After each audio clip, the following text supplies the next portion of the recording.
Hi there, my name is Mark, and in this video we're going to be solving a system of two equations and two unknowns using Sympy. I'm getting started with a text box and some markdown to create a heading here, solving systems of equations, and we're going to provide an example here. So we have a subheading called example. And what are we doing? Well, we are being asked to solve the system of equations. Now, to typeset this system of equations, we're going to be using LaTeX. And we're going to start with the equation environment. And it's within the equation environment we're actually going to type our two equations. Now, to get that beautiful curly brace to the left, we're going to be making use of the cases environment, which is within the equation environment. And now we can start typing our equations. So our first equation is going to be 4x plus 7y is equal to -9.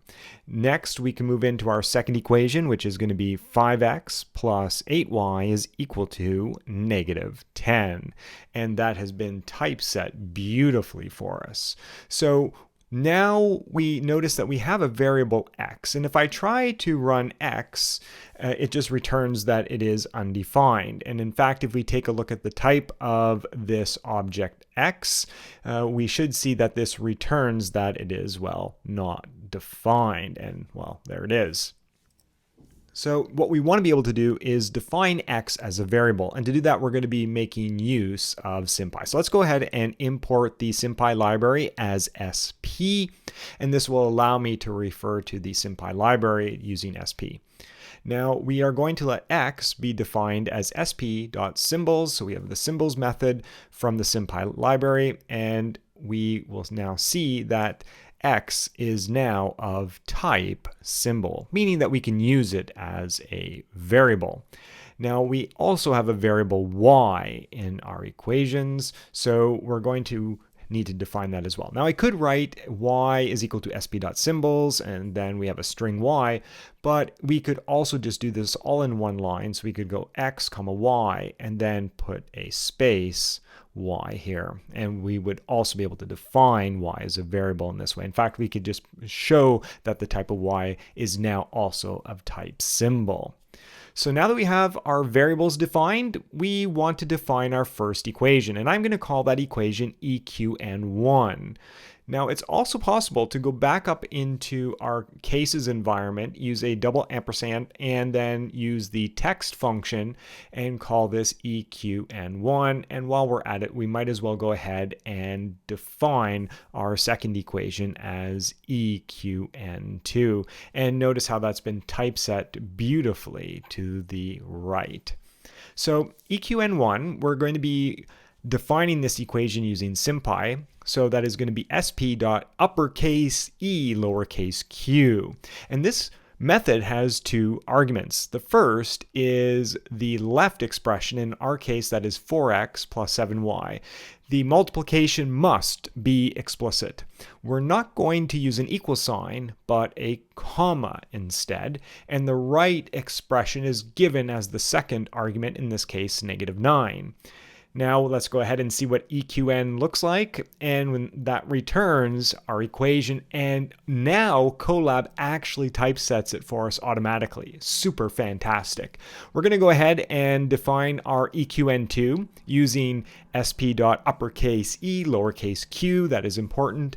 So now we have both of our equations defined. So we have a system here, so I'm going to actually create a variable for this, and I'm going to call it, well, system. And I'm going to define our system as a list of equations.